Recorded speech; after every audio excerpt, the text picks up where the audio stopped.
بسم اللہ الرحمن الرحیم۔ جرمنی میں شاید اس دن میں نے بتایا ایک جوان ملا، پہلے کا مولانا میں قادیانی تھا، اب کیا بنا ہوں؟ شیعہ بنا۔ میں نے کہا ماشاءاللہ، کوئی تحقیق کی آپ نے؟ کہا نہیں، مولانا کسی لڑکی سے محبت ہو گئی تھی، شیعہ تھی۔ کبھی شادی ایسے تو نہیں ہو سکتی، آپ کو شیعہ بننا پڑے گا۔ کہا اس کی محبت میں شیعہ بن گیا۔ میں نے کہا پھر مسئلہ کیا ہے اس وقت؟ کہ میں تو شیعہ بن گیا، مکتب بھی چھوڑا، سب کچھ چھوڑا، ماں باپ نے گھر سے نکال دیا، سب کچھ ہو گیا، مولانا یہاں اسٹوڈنٹ بن کے آ گیا۔ اب اس کے ماں باپ نے جواب دے دیا کہ بھائی ہم رشتہ نہیں دیں گے۔ میں نے کم از کم تجھے محبت نے نشائی نہیں بنایا، مکتب اہل بیت والا بنایا۔ لیکن میں نے کہا اب جو مکتب میں آئے ہو، کسی انسان کی محبت میں آئے ہو، اب آ گئے ہو تو معرفت والے بنو۔ کہ مولانا سکون نہیں، مولانا چین نہیں، کہتے مزہ نہیں زندگی، کیونکہ میرا دماغ نہیں ہٹ رہا اس بندے سے۔ یہ محبت کی سائیکولوجی، فرد جاتا تھا چھٹے امام کے پاس، جوان، مولا کوئی اچھا ہو گیا، مولا کیا کروں؟ اپنے مسائل کہاں لے کر جائیں؟ ڈاکٹرز تو نہیں اس زمانے میں، سب سے بڑا ڈاکٹر، سب سے بڑا حکیم، سب سے بڑا مصلح اہل بیت علیہ الصلوۃ والسلام۔ امام نے فرمایا کہ وہی نگاہ نہ ڈالو، حسرت پیدا ہوگی۔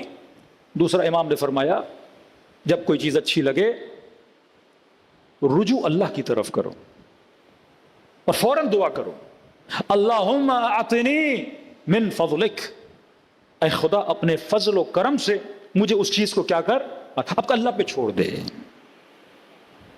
دوسرا مزاج کو سمجھ، یہ بالاخص نوجوان مرد حضرات کے لیے، خواتین کو برا نہ لگے، مرد کا مزاج اور عورت کا مزاج سمجھو۔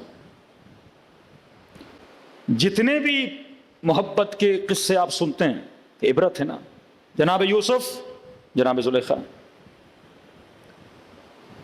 محبت زلیخا نے کی، بھگتنا یوسف کو پڑا۔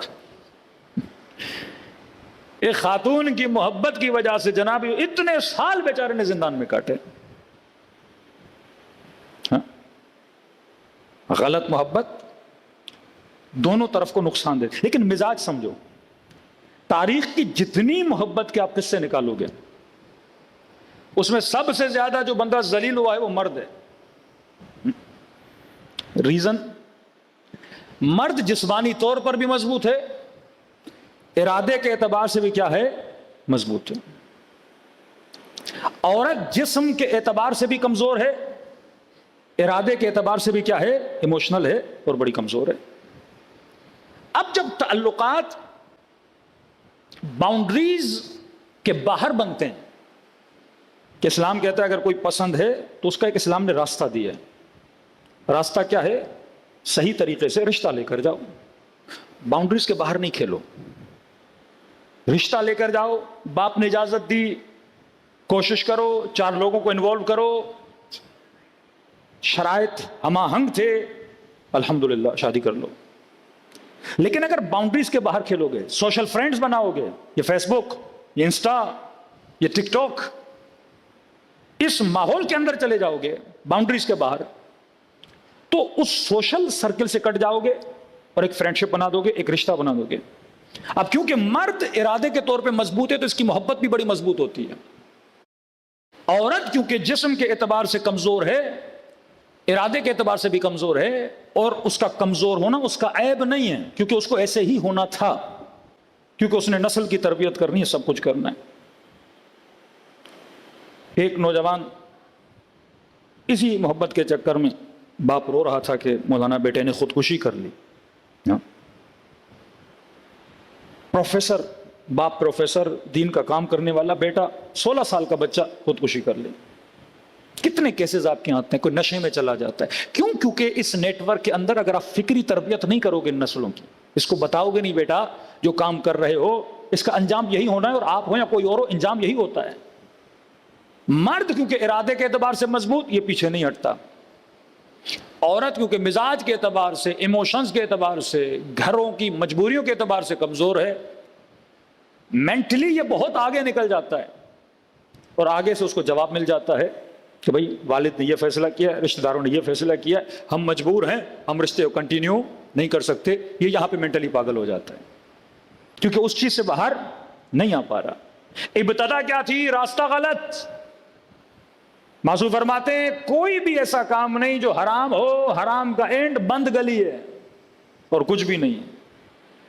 چیزوں کو حاصل کرو لیکن اپنے راستے سے حاصل کرو۔ وہ قوانین جو اہل بیت علیہ الصلوۃ والسلام نے بتائے ہیں، اس قانون کو اپناؤ گے، دنیا بھی خوش رہے گی، آخرت بھی خوش رہے گی۔ ڈپریشن سے بھی بچو گے، انزائٹی سے بھی بچو گے، مختلف بیماریوں سے بھی بچو گے جب تک ان چیزوں سے باہر نہیں نکلو گے۔ تو سماج کو جب تک یہ ٹریننگ نہ دی جائے، ایک حدیث ہے آپ کے چھٹے امام جعفر صادق علیہ الصلوۃ والسلام، حدیث جنود جہل اور جنود عقل، اس پہ میں نے 2 سال پہلے اشرا پڑھا ہے۔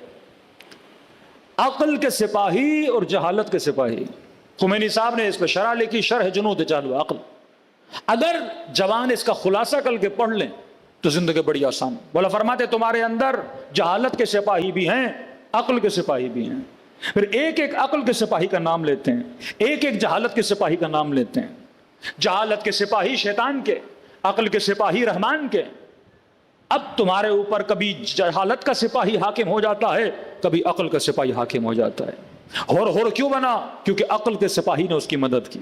قاضی شرح کیوں بنا؟ کیونکہ جہالت کے سپاہی نے اسے قاضی شرح بنا دیا۔ یہ لالچ، یہ حسد، یہ بغض، یہ غلط راہ و روی پہ جانا، یہ کھارے کس کے سپاہی ہیں؟ جہالت کے سپاہی ہیں۔ ہمت، حوصلہ، حلم، تقوی، صبر، زبان پہ کنٹرول کرنا، آنکھوں پہ کنٹرول کرنا، شکم پہ کنٹرول کرنا، یہ طاقت کس کی ہے؟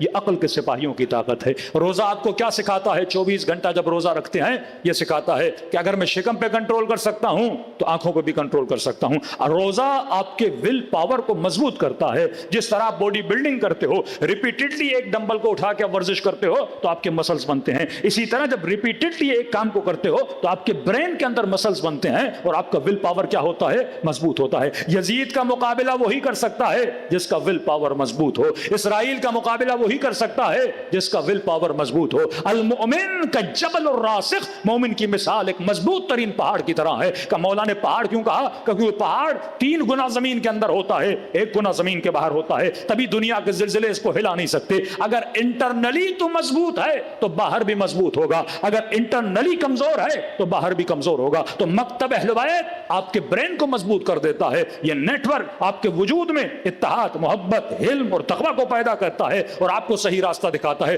اہل بیت فرماتے ہم لذتوں کے دشمن نہیں، لیکن لذت حاصل کرو صحیح راستے سے حاصل کرو، اپنے وجود کے اندر عقل کو بیدار کرو۔ آغا نراکی کا بہترین جملہ فرماتے دنیا کی کوئی ایسی لذت نہیں ہے جس کی انتہا نجاست نہ ہو۔ لذت نکاح لوگے انتہا نجاست ہے، کھانا کھاؤ گے انتہا نجاست ہے، کوئی ایسی لذت نہیں جس کی انتہا نجاست نہ ہو۔ کہ اب اپنی عقل سے پوچھو، ایسی لذتوں کے عاشق بنو جس کی ابتدا بھی نور ہو اور جس کی انتہا بھی نور ہو۔ اگر من عرف نفسہ فقد عرف ربہ، خاتون ہے تو پہلے خود کو پہچانے، بھائی میری کیا کمزوریاں ہیں، میں کیوں کسی جوان کو تباہی میں ڈالوں۔ جوان خود سوچے کہ میں مرد ہوں تو میری کیا کمزوریاں ہیں۔ کیونکہ محاورہ کہتے ہیں جب بندے کا شکار ہو جائے پھنسنے کے بعد پھر تڑپنا کیسا، مچھلی ہے نا، پانی سے نکال تو جال میں، اب کتنا بھی تڑپے کوئی فائدہ نہیں، پھر تڑپنا ہی ہے۔ کوشش کرو کہ جال میں پھنسو ہی نہ۔ عقل مند بندہ جال میں پھنستا ہی نہیں، بے وقوف آدمی جال میں پھنس گئے۔ اب مولانا کوئی دعا بتائیے، کوئی بنگالی بابا بتائیے، کوئی تعویذ بتائیے، کوئی کالا جادو بتائیے، ان چکروں پڑو کہ چیزیں تمہیں حاصل ہونے والی نہیں ہے۔ ابتدا میں بنیاد غلط، ایک تو یہ غلط دوستیاں، غلط محبتیں۔